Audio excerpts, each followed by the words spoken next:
My name's Dennis Carroll, and the truth is, I'm a balloon guy. I make animals out of balloons. And I've only got a few minutes, so if you don't mind, I'm going to skip the traditional French pudding. Instead, I'm going to start with my favorite. This is a Canadian giraffe. This giraffe comes from Okanagan, British Columbia, Canada. It's a real place. They grow apples there. Now, my giraffe is like all giraffes. He eats tree leaves.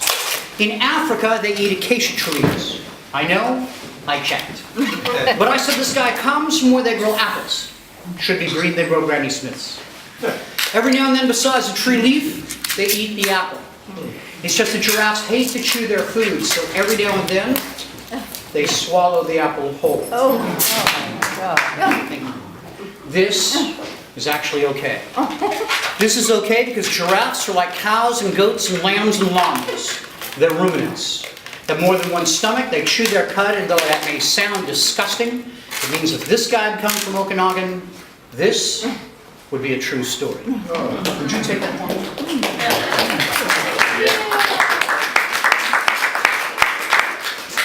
This next one is actually the cutest thing I make. This is a mouse. And the truth is, it has absolutely, positively, no story to go with it. It is just plainly the cutest thing I make.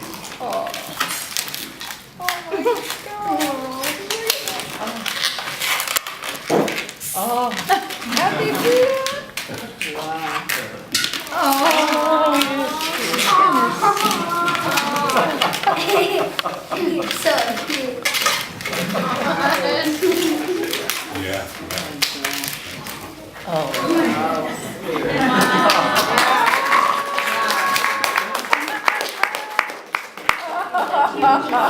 You're welcome. This next one is actually something I learned over the telephone. I was sitting at home one day, got a telephone call from a friend of mine who was up in Alaska. He was in the military at a long time.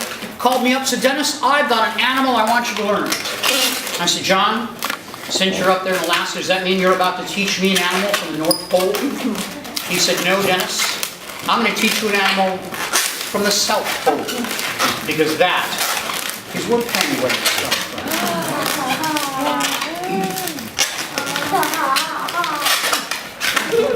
Excuse me.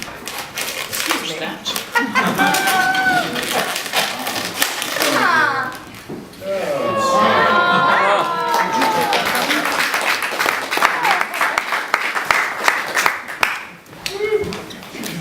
You'll like this one, dude. I promise. This is a dinosaur. Whoa. This used to be known as a Brontosaurus, but as of 18 years ago, the Brontosaurus never existed. It turns out 18 years ago, a pair of scientists down at San Diego State University were studying the bones of the Apatosaurus. Now, for those of us who thought we knew our dinosaurs, he was considered a little bit shorter, a little fatter, okay, we're being scientific, a little shorter and a little broader than the Brontosaurus. Now, for some reason, these guys down at San Diego State University took the bones of the Apatosaurus and put them under an electron microscope. When they did that, they figured out the bones of the Apatosaurus were crushed. They were so convinced that they went over to Scripps Medical Institute, grabbed themselves a pathologist, one of those guys that studies dead bodies, and said, check it out. And he did. And he said, you're right, these bones are crushed. So he took the computer, simulated the uncrushing of the Apatosaurus.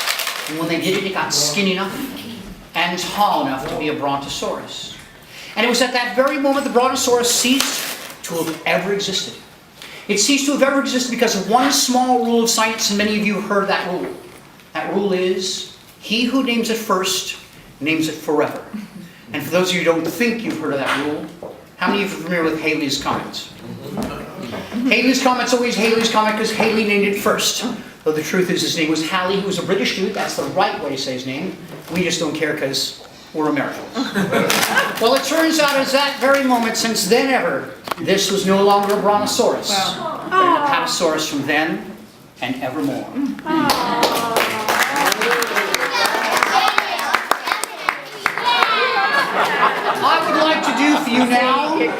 My 3 favorite mistakes. Not one of these turned out to be what they were supposed to be. And all 3 of these were supposed to be frogs. First time I tried to do a frog, I was actually with my mother in a plant shop. She grows plants by a very unique method, intimidation. She yells, they turn green. Well, while I was with her, I saw this planter that looked just like a frog. And I figured if I were able to duplicate the shape of the planter, I would be able to duplicate the shape of the animal itself. Well, it turns out that while I was able to duplicate the shape of the planter, instead of a frog, in case you haven't figured it out yet, I ended up with a turtle.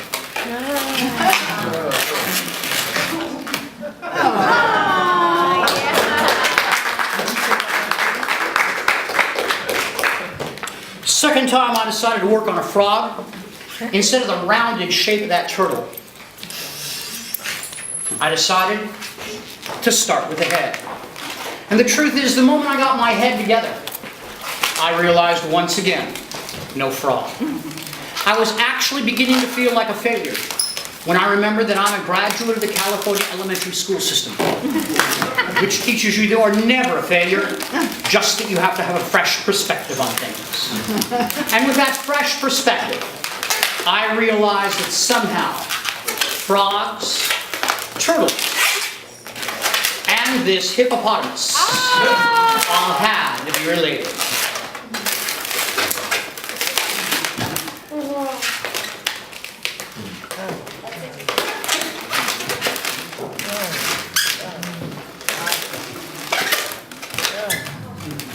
Exactly like a dog.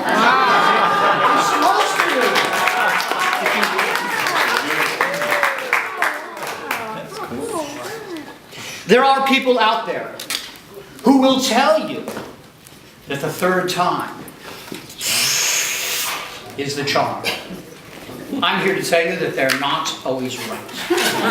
Though I do believe in try again. Third time I decided to work on a frog, I decided to find one small, little, teeny tiny detail that everybody in the world would be able to recognize. I decided to start with the eyes. Truth is, the moment I finished them, I found I didn't have eyes. I had lips. And worse than anything else, they were not frog lips. To tell the truth, they were fish lips. These things were so solidly fish lips, I decided to abandon all my efforts on the frog in order to bring you this fish. You've already got the tail. Give me a second and I'll show you the lips.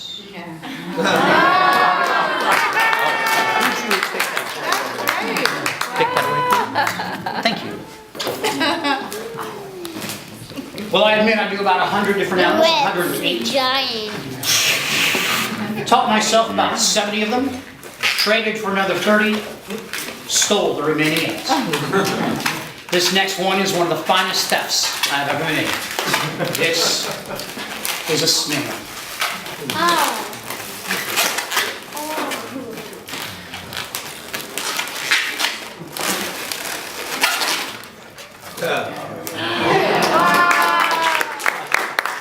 If you pass that back or keep it if you really wish. It's up to you. Now when I make animals out of balloons, I follow 5 basic rules. This next one is a horse, and it encompasses all 5 rules. Rule 1, never blow your balloon up all the way. Rule 2, never tie your knot too tight. Watch what I do. I just got my fingers out of the way, that was it. I did not pull, I did not yank. I just got my fingers out of the way. Rule 3, start from the knot and work away from it so the air has somewhere to go. Rule 4, somewhere along the way you've got to take a pair of twists and put them together. Whether they're the opposite sides of the same bubbles as I've just done, or a pair of twists much further apart. And if you can, put them together a full 360 degrees. Rule 5. Be careful. Hey, it's an important rule. Now I know this still looks like a dog. And that's because I need to go back to rule 2. That never tie your knot too tight.